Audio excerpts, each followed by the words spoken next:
20 কোটিরও বেশি। ভাবা যায়, একটা বইয়ের কপি সংখ্যা 20 কোটিরও বেশি। এটা কিন্তু শুধু একটা নাম্বার না, এটা একটা ইতিহাস। খুব কম বই কিন্তু এমনটা করতে পেরেছে। চলুন আজ এই গল্পটাই একটু কাছ থেকে দেখি। আমরা আজ কথা বলবো চার্লস ডিকেন্সের সেই বিখ্যাত উপন্যাস এ টেল অফ টু সিটিজ নিয়ে। কেন এটা এত বিখ্যাত?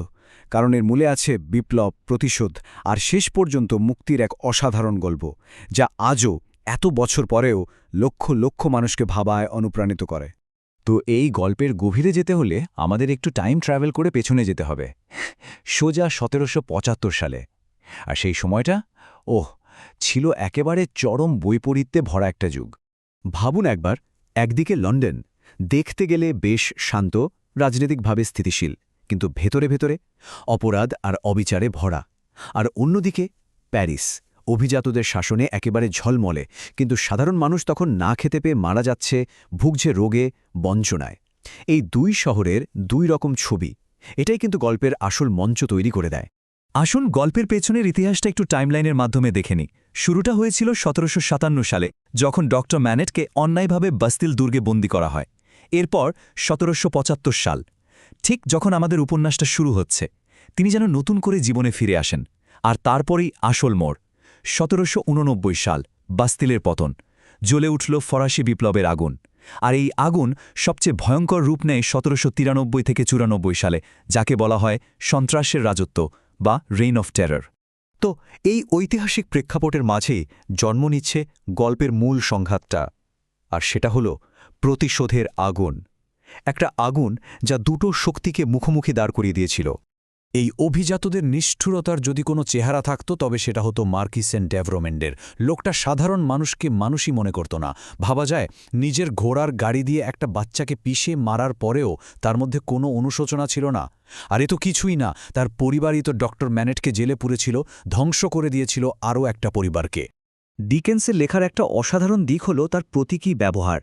যেমন এই দৃশ্যটা, প্যারিসের রাস্তায় একটা মদের পিপে ভেঙে গেল, আর ক্ষুধার্ত মানুষ পাগলের মতো মাটি থেকে সেই মদ চেটেপুটে খাচ্ছে। তাদের হাত মুখ সব ওয়াইনের রঙে লাল। এটা কিন্তু শুধু মদ খাওয়ার দৃশ্য না, এটা ছিল সেই সময়ের মানুষের তীব্র ক্ষুধা আর হতাশার প্রতীক।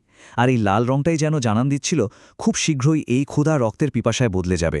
আর এই রক্তের পিপাসা, এই প্রতিশোধের স্পৃহা, এর মূর্ত প্রতীক হয়ে ওঠেন একজন নারী, মাদাম ডিফার্জ।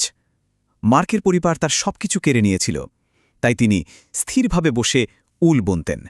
কিন্তু সাধারণ উল বোনা নয়, আসলে তিনি বুনতেন একটা গোপন তালিকা, সেই সব মানুষের নাম যাদের বিপ্লবের আগুনে পুড়তে হবে।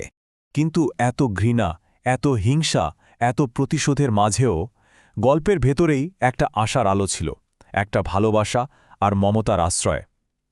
চলুন এবার গল্পের সেই দিকটা দেখি।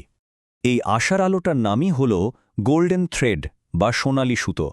আর এই সুতোটা আর কেউ নন, লুসি ম্যানেট। তার ভালোবাসা, তার মমতা ঠিক একটা সোনালি সুতোর মতোই সবাইকে বেঁধে রেখেছিল।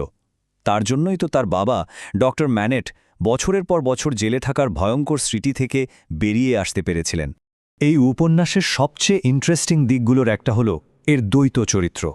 ভাবুন তো, দুজন মানুষ, দেখতে হুবহু এক, যেন আয়নার এপার ওপার, কিন্তু তাদের জীবন সম্পূর্ণ আলাদা। একদিকে আছেন চার্লস ডার্নে, ফরাসি অভিজাত, কিন্তু নিজের নিষ্ঠুর পরিবারকে ঘৃণা করে সব ছেড়ে চলে এসেছেন। লুসিকে বিয়ে করে একটা সৎ, দায়িত্ববান জীবন বেছে নিয়েছেন।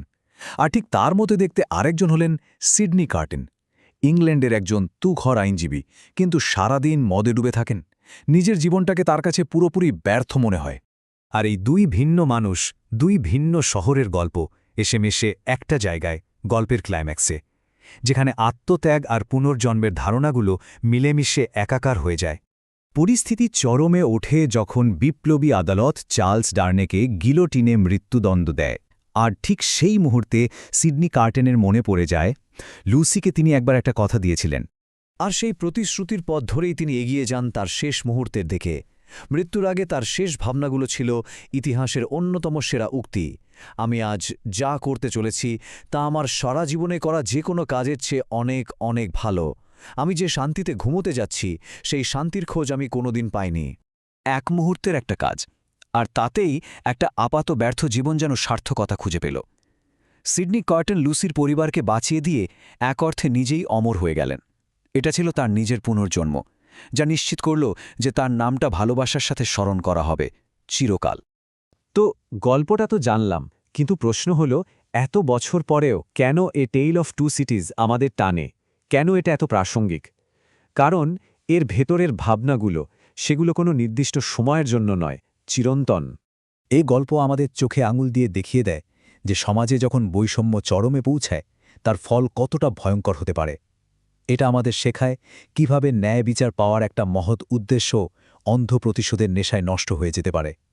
আবার এটাও দেখায় যে আত্মত্যাগ কতটা শক্তিশালী, যা একটা জীবনকে বদলে দিতে পারে, নতুন কিছুর জন্ম দিতে পারে। আর সবশেষে এই গল্প আমাদের একটা বড় প্রশ্ন করে, নিজের ইচ্ছার আগে অন্যের প্রতি ভালোবাসা আর দায়িত্বকে জায়গা দেওয়ার আসল মানেটা কি? তাহলে শেষ পর্যন্ত প্রশ্নটা এটাই থেকে যায়, চূড়ান্ত আত্মত্যাগ কি সত্যিই একটা নষ্ট হয়ে যাওয়া জীবনকে সার্থক করতে পারে? এই গভীর প্রশ্নটাই হয়তো গল্পের আসল নির্যাস, যা আমাদের ভাবনার জন্য রেখে যায়।